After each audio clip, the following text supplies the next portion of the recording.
Hello everybody, Kelly Rice here, but I write under the pen name K.M. Rice. And if you're a regular to this vlog, you will probably have noticed something really shocking. I'm not sitting in the same exact spot. That's right, I've shifted over a few feet. I could say that that's because this vlog is answering a Tolkien question and my Hobbit poster and map of Middle-earth are behind me, but actually it's because I woke up this morning ready to film, put on like makeup that because I was relaxed and just having fun, it looks like really cool. It turned out nice. And I was ready to film, and then the puppy that I'm puppy sitting today woke up. And I haven't had a chance to until now it's afternoon and the sunlight is beaming into the spot where I usually sit. And I would look like a ghost. And I already look like really white anyway. So like right now it's not that much better. But if I was sitting in my normal spot, you wouldn't even be able... I would be a pair of red lips and eyebrows. Okay. On to today's question. YouTuber Daisy Tun asked, do you think you'd be as big a fan of Tolkien if you'd read the books but had never seen the movies? You've said that you watched the movies first and read the books afterwards, so would you say that you owe a greater debt of thanks to Peter Jackson over J.R.R. for introducing you to Middle-earth? And if you found yourself sat in a room with the two of them, would you dare to say, fair play to you, John, for creating the vision, but Pete told the story better? That's a question that I'm totally wearing the wrong shirt for, but it's warm out today, and it means I could start wearing my geek tank tops. I only have one though, and it's this one.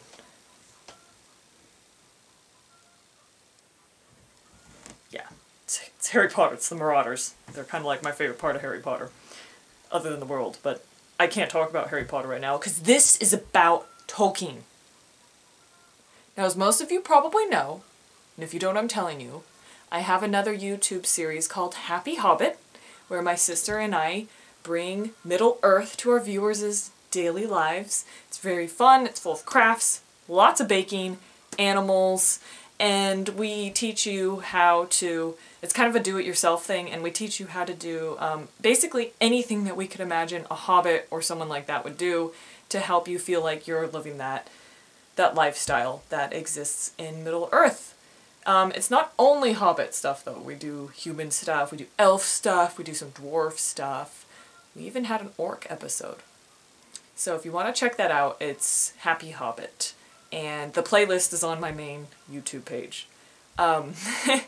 So, the question is a very good one because it is true, and I've said this multiple times as my other persona, if you will.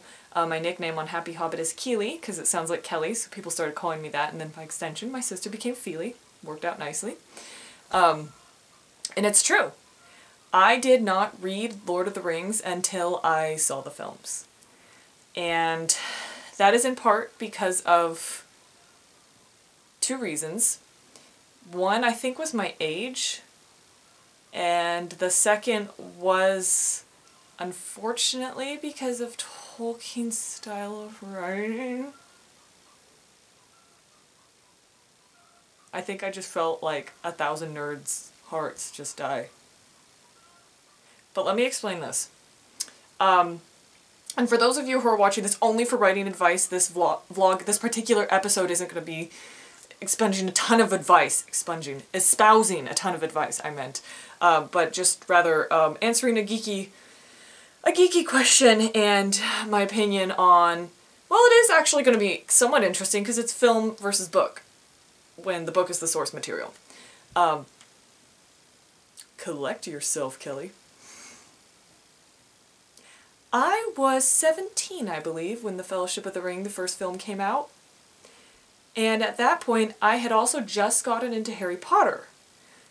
Now, obviously, I still love Harry Potter all these years later.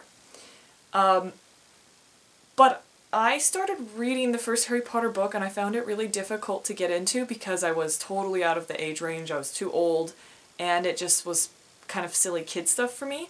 But I had this friend who was 6'3", and she loved it. And every day that I came to high school and I hadn't finished Harry Potter, she would take a swing at me or chase me around. 6'3".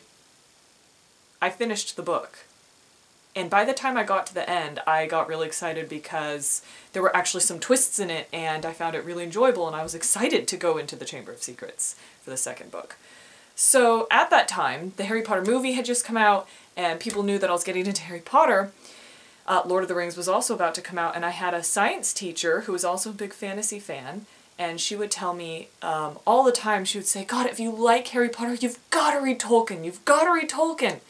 And I was just like, yeah, I don't know, because my only exposure was the Bakshi cartoons, which I know a lot of people love, but they terrified me because the animation was really weird, and I couldn't get into the little people and the big feet and stuff. If it's a big hairy guy with big feet, I can get into that, you know, Bigfoot, but the little people, I didn't know. But one of my friends was super into it, and her mom, and she invited me and my mom to go see the movie with her when it first came out, so we went and saw Fellowship of the Ring. It was during finals week, and I was a senior in high school, in my defense. I remember enjoying the scenes in the Shire, but being very confused because I thought Bilbo and Frodo were the same person and I had no idea which one the story was about. And also, Galadriel. When we got to the scene where Galadriel went all crazy, I remember just thinking, will you be quiet or I'm trying to go to sleep? Because I was so exhausted and so stressed. Right? How could I have done that? Who says that to Galadriel? So needless to say, I was very confused. I remember when Legolas came on screen, I was like, look at that hair. Could I do that to my hair? And I was kind of intrigued by the elves, but overall the impression was just kind of... I thought it was very epic, very sweeping, cinematically it looked beautiful. I was completely confused and lost as to the story, and I felt that insecurity that you feel when you know that there's a huge fandom already and you're stepping into it, where I'm in the theater and people are laughing, people are watching stuff, and I'm thinking, God, no one else around me is confused, and I'm missing out because I haven't read the books. I should not be seeing this movie. So, it took me about a year until it was on HBO. So the short answer to your question actually is neither of them really hooked me off the bat. It's strange how life works, isn't it? So yeah, a year later, it was a dark and stormy night. I think we'd just recently gotten premium cable or whatever HBO is, and we saw that Lord of the Rings Fellowship of the Ring was going to be on, and I was like, I would like to see that again. I'm in a different headspace now. I would like to see that movie. And my sister was 11 or something at the time, and I was like, we're going to watch it tonight. So we went for a rainy walk, and we were excited to go home and watch it. I think we were recording it on a VHS, or maybe we were going to watch it live. We were probably going to watch it live back in the olden days, because this would have been 2002, I want to say, a million years ago. And we sat down, and we watched it. Yes, we were recording it, now I remember. On a VHS. Not on a TiVo or a DVR or any of that stuff. So we sat down and we watched it, and it was windy and dark out and stormy, and there was thunder, and we got really into it. It put us in Middle Earth. And I remember the scene at the Council of Elrond when they were discussing what to do with the ring. Gandalf went, I think...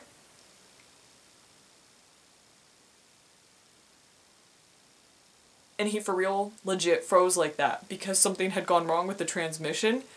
And we were kind of sleepy because it's a long movie, and at that point, I remember we went, I don't think he's supposed to be holding still like that.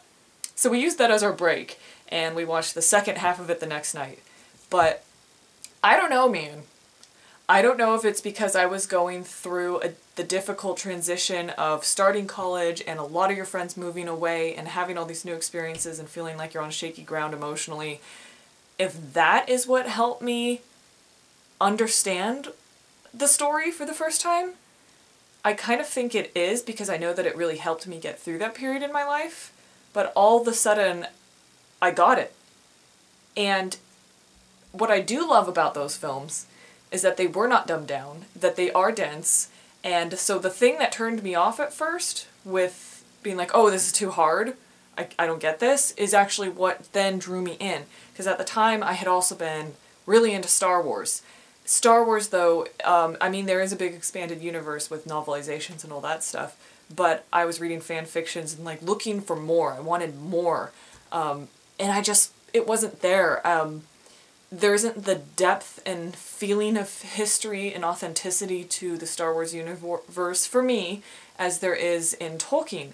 So I got that in Lord of the Rings, and it was a total escape, and it was something my entire family got into, so all my siblings, we could all be into it. And by the time, that's right, we wanted to watch Fellowship of the Ring when we did so we could go see The Two Towers, because we heard that The Two Towers was really good. So we watched it, and then we got to go see The Two Towers, and once again, they always came out in December. Then the power went out in our movie theater, and halfway through the film, and we thought it was intermission, because it's a long movie, so we got up and went to the bathroom and came back, and then they got the power back on or turned on the generators and started the movie again, so that worked out nicely. So that was my introduction, definitely Jackson's films. He bridged the gap for me. Not immediately, but managed to bridge the gap for me.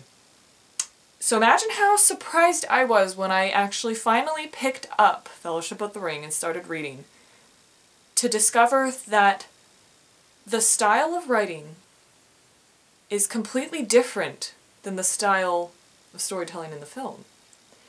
I expected great detail about what the characters looked like, what their clothing looked like, what their weapons looked like, what their cultures were like. But instead, you start off with the cuteness of the Shire, and you stay in the Shire, and you stay in the Shire, and you stay in the Shire. And then you leave the Shire, and you see some rocks and some trees, and some more rocks and trees, and oh god, and the road. Woo! If you ever wonder what the road looks like, you can find out. And then you meet Tom Bombadil, and then you learn a lot more about the forest and some ghosts and stuff, and then there's some like midges and some swamps and rocks, and the sun's doing this and the moon's doing that, and hey, there's Strider, he looks kind of raggedy. So anyway, the rock was pockmarked and infested with moss, to the point that in 1,000 more years it would be gone, and blah blah blah. Like, that's Tolkien's style. Obviously I'm overdoing it, but I was drawn to it for the friendships and the relationships in the story, in the film, and then I read the book, and it's like, the descriptions are very vivid, but they're not of the characters or the relationships, and there are plenty of scenes in the Fellowship where each person just is kind of like, here's my line, here's my line, here's my line, and they're kind of communicating, but it's not a character-driven story the way that the films are, so that really threw me off. But that said, The Lord of the Rings is written in such a lulling style. It puts me to sleep, but not in a bad way. It's very soothing and very comforting, and you can just feel that he's in no rush to tell this story. You can almost hear the fire crackling and smell the pipe smoke and from Professor Tolkien. And he's not in a hurry because he was writing in a different era, and he was writing from a different motivation. You know, Jackson only has 2.5, 3 hours on screen to tell this massive tale, whereas Tolkien can meander to tell his tale and let you look at the layout of Middle-earth, let you absorb the landscape, let you feel like you're there, which I think is absolutely beautiful. So, though Tolkien's probably the only book I'd really read like that. I do like Cold Mountain, and that has a lot of nature descriptions, and obviously I love nature, but I find it difficult to invest quickly, emotionally, and imaginatively in a story that's heavy on description and not on characters and relationships and plot. So Tolkien is kind of my go-to for that need, and it has become my Bible in a way, in that when I've gone through periods of turmoil or where I felt like the ground beneath me wasn't steady, I will pick up Fellowship of the Ring and I will start it over again, and I'll read Concerning Hobbits, and it's soothing to me. It's very soothing. It reminds me of a wonderful time in my life, and it's also just a very comforting place to be in your imagination. Obviously, it's something that I've really taken to and taken off with. But the second part of your question, if I had both of them in a room, man, I don't know. I mean, obviously, all well, maybe not obviously because you asked the question, I think all credit is due to Tolkien. But I think that Jackson also deserves massive credit for taking something that dense and that visually sparse and turning it into something that can be digested for total noobs like me. And not only digested, but to bring across the sense of history and culture that he and What a Workshop were able to do through the sets and through the props and through the costumes and all that. So, in all fairness, I could not sit in a room with Peter Jackson, which, by the way, I've actually done, and tell him, "You're way better than Tolkien."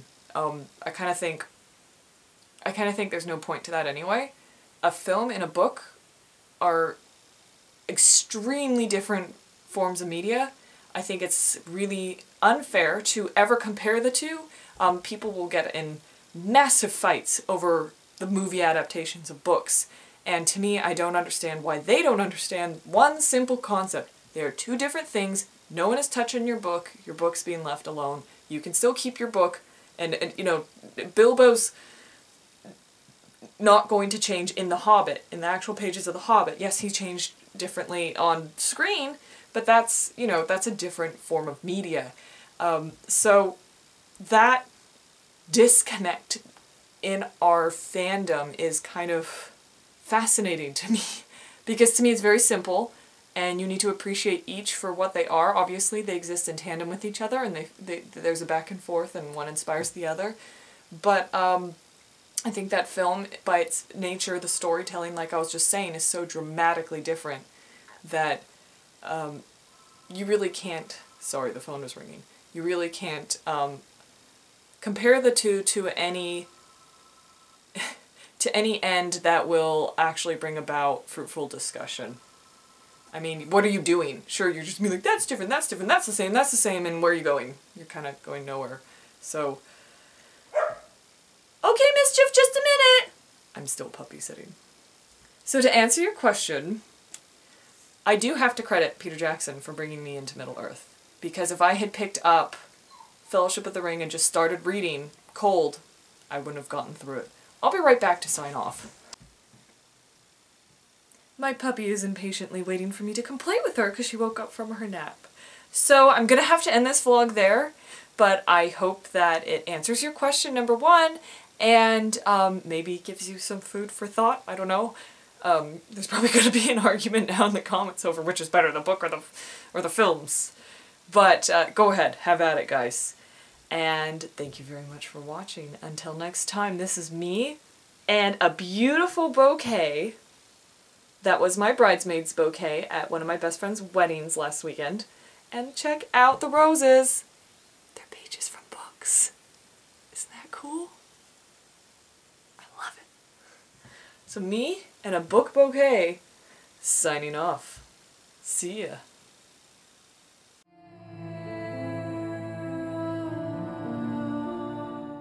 You wouldn't even be able. I would be a pair of red lips and eyebrows, which I kind of look like. I hope it looks better on camera rather than my little tiny view screen. Oh, that's a lie. I would like to point. No, that's not a lie. Delete.